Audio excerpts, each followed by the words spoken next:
Just connect your memory card using memory card reader. After that, you have to go to the raspberrypi.com and go to the software section. From here, you have to download the Raspberry Pi imager. Just click on the download for Windows button. I have already installed this software, so let's get to it.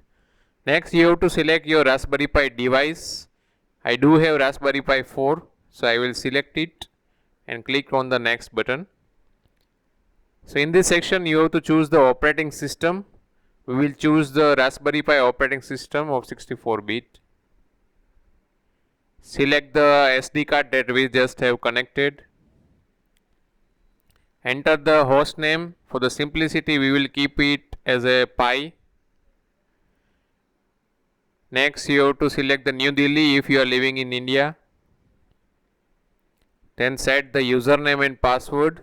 We will keep it both as a Pi. Your Wi-Fi detail for the internet connection. If you do not have the monitor, kindly enable this SSH for headless setup. This is the Raspberry Pi Connect.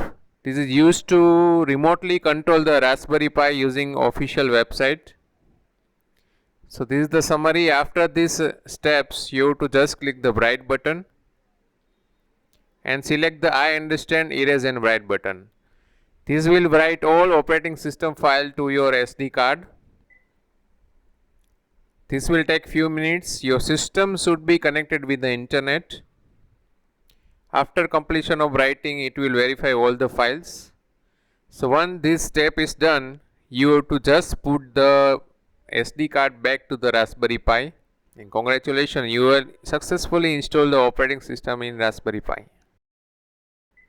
So kindly subscribe this channel for more such informative videos regarding the Raspberry Pi. Thank you so much for watching. Bye.